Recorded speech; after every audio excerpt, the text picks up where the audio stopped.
उत्तराखंड से क्यों शुरू होती है बरसात, बड़ी टेक्निक से वजह आई सामने।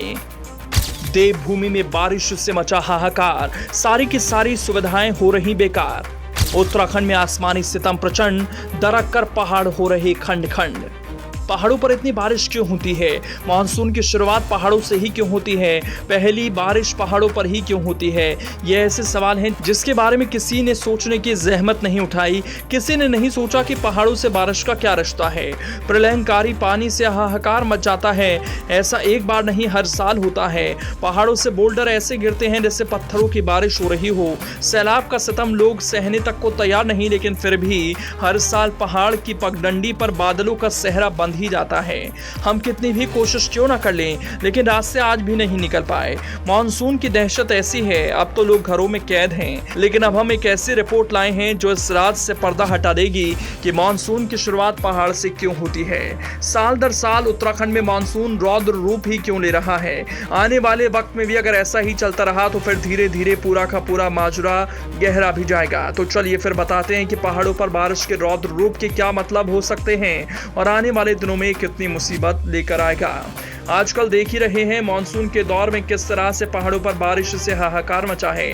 तस्वीरें इसकी गवाही दे रही हैं। मॉनसून सिस्टम और पश्चिमी विक्षोभ के टकराने से हिमाचल में आफत की बारिश हुई। अब इनका टकराव उत्तराखंड शिफ्ट हो गया।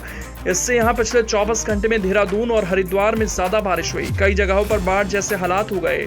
मौसम विज्ञान केंद्र के निदेशक डॉक्टर विक्रम सिंह ने बताया कि हिमाचल में 9 और 10 जुलाई को इन दो मौसमी सिस्टम का टकराव हुआ। इससे वहां पर भारी बारिश हुई। सोमवार रात मंगलवार की सुबह यह उत्तराखंड की ओर बढ़ गया। मानसून सिस्टम और पश्चिमी विक्षोभ का संगम होने से कई इलाकों में भारी से बहुत भारी बारिश हुई। उन्होंने कहा कि अब ये कुमाऊं और इससे लगते इलाकों में शिफ्ट होगा। हालांकि देश भर में बारिश होती रहेगी। मौसम निदेशक डॉक्टर विक्रम सिंह ने कहा कि कुमाऊं के जिले चमोली, पौड़ी में भारी से भारी बारिश का अलर्ट है। पहाड़ों पर बारिश होने की एक और वजह है। दरअसल पहाड़ी क्षेत्र जैसे उत्तराखंड ऊंचाई पर स्थित हैं। यहाँ बादल भी जमीन के पास होते हैं तो पहाड़ हरियाली से भरे होते हैं। जंगल ही जंगल होने और ठंडी हवाओं की वजह से मानसून उत्तराखंड में जल्दी बनता है। लेकिन यह मानसून सिर्फ राहत वाला नहीं होता कि गर्मी मिटाने के लिए आता है, बल्कि पूरा का पूरा मूवमेंट ही खराब कर देता है। लोग घरों से बाहर नहीं निकलते तो रास्ते से जो गुजर रहे होते हैं उनकी जिंदगी पर भी खतरा मंडराता रहता है। अगर कहीं पर बादल फटने की घटना हो गई तो वहां आपदा जैसे हालात हो जाते हैं। उत्तराखंड में इसलिए मानसून सबसे पहले दस्तक देता है। अब एक बार फिर से मानसून का सीजन चल पड़ा तो हालात बेकाबू होने लगे।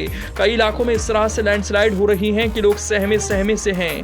तो हरिद्वार में बादल के नीचे आने की घटना आप देख ही चुके हैं। अगर हम बात मैदानी इलाकों की करें तो वहां भी हालात ठीक नहीं। देहरादून से लेकर उत्तरकाशी तो उत्तरकाशी से लेकर चमोली, टिहरी, नैनीताल, हर जगह बारिश ने अपना रौद्र रूप दिखाया। अब यह सिलसिला बीच में राहत तो दे सकता है, लेकिन सितंबर तक ऐसा ही रहने वाला है।